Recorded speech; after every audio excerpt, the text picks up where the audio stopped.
बिहार विधानसभा चुनाव के प्रथम चरण के चुनाव प्रचार ने पूरा जोर पकड़ लिया है।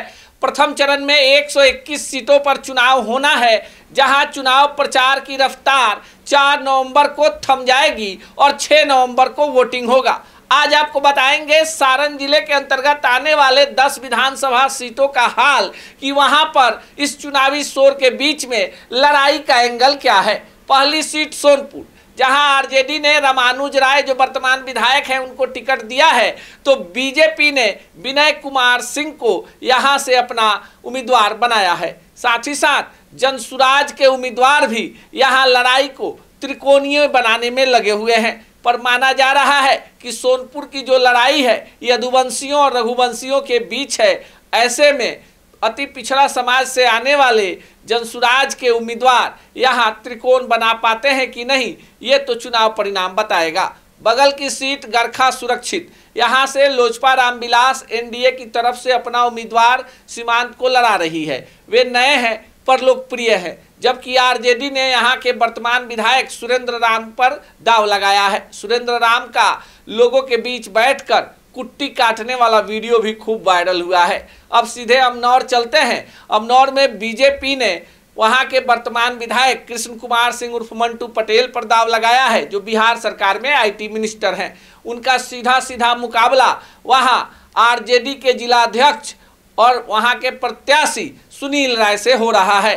पर यहां पर बहुजन समाज पार्टी की पूजा सिंह और साथ ही साथ जनसुराज के राहुल सिंह लड़ाई को चतुष्कोणीय बनाने में लगे हुए हैं। राहुल सिंह भूमिहार हैं, पूजा सिंह राजपूत और मंटू सिंह पटेल जो हैं वो कुर्मी हैं, सुनील राय यादव हैं। ऐसे में जातीय समीकरण जो है अमनौर के नए विधायक का फैसला करेगी। मढ़ौरा सीट की चर्चा करते हैं, जहां एनडीए का प्रत्याशी नामांकन खारिज होने के साथ ही टाई फिश हो गया, यानी सीमा सिंह लोजपा रामविलास की उम्मीदवार थी, नामांकन खारिज हो गया।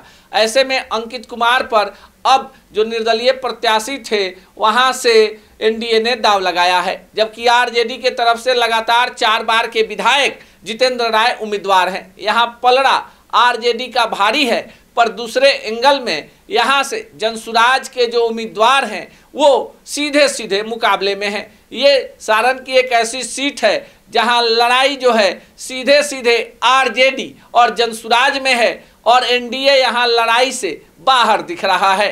अब आपको छपरा सदर सीट की चर्चा करते हैं। छपरा सदर सीट पर जनसुराज ने पूर्व आईपीएस और एडीजी रहे जयप्रकाश सिंह को मैदान में उतारा है। साथ ही साथ यहाँ से बीजेपी ने अपने वर्तमान विधायक का टिकट काटकर वैश्य समाज से आने वाली छपरा जिला परिषद की पूर्व अध्यक्ष छोटी कुमारी पर दाव लगाया है। आरजेडी के तरफ से यहाँ भोजपुरी फिल्म स्टार खेसारी लाल यादव हैं, जबकि निर्दलीय प्रत्याशी भी कई सारे यहाँ मैदान में हैं। पर मुख्य मुकाबला यहाँ जनसुराज, आरजेडी और बीजेपी के बीच ही माना जा रहा है। हालांकि पूर्व मेयर राखी गुप्ता लड़ाई को चतुष्कोणीय बनाने में लगी हुई है, पर माना जा रहा है कि यहाँ जातीय समीकरण ही हावी हो गया है। बगल की सीट माझी में लड़ाई जो है वोटों के बिखराव पर टिकी हुई है।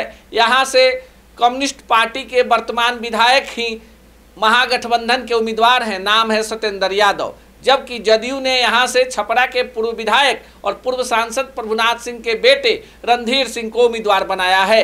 प्रधानमंत्री से लेकर मुख्यमंत्री तक का कार्यक्रम रणधीर सिंह के लिए हो चुका है, पर राजपूत समुदाय से ही आने वाले राणा प्रताप सिंह यहाँ त्रिकोणीय लड़ाई में कूद पड़े हैं और उनके द्वारा कितना वोट काटा जाता है वही यहाँ हार जीत का फैसला करेगा। लेकिन आपको बताएं कि जनसुराज के बड़े नेता वाईवी गिरी भी यहाँ मैदान में है और ब्राह्मण मतों का ध्रुवीकरण वाईवी गिरी के पक्ष में हो गया है। इसलिए माझी की लड़ाई काफ़ी इंटरेस्टिंग है, पर माना जा रहा है कि अंतिम 2 दिनों में पलड़ा साफ साफ दिखना लगेगा।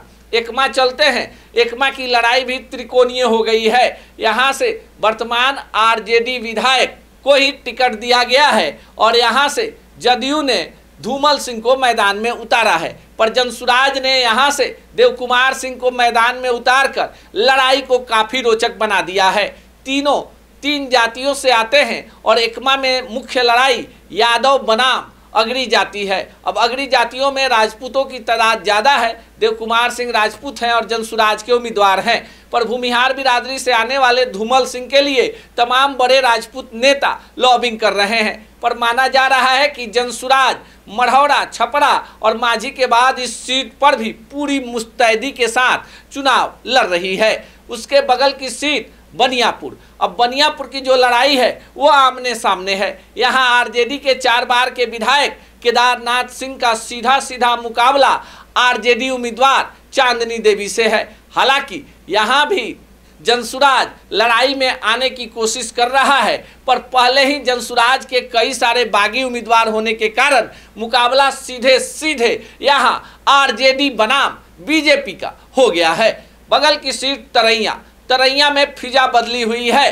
भाजपा ने अपने वर्तमान विधायक जनक सिंह पर दाव लगाया है और जनक सिंह पुराने खिलाड़ी हैं, पर जनक सिंह की राह को रोकने के लिए आरजेडी ने यहाँ राजपूत समुदाय से ही आने वाले शैलेंद्र प्रताप सिंह पर दाव लगा दिया है। शैलेंद्र प्रताप सिंह सारण विकास मंच के माध्यम से पहले से ही लोकप्रिय रहे हैं और माना जा रहा है कि इस बार यदुवंशी रघुवंशी का जो वोट बैंक का जुड़ाव है वो शैलेंद्र प्रताप सिंह के पक्ष में होता दिख रहा है। ऐसे में भाजपा के जनक सिंह की राह इस बार आसान नहीं है।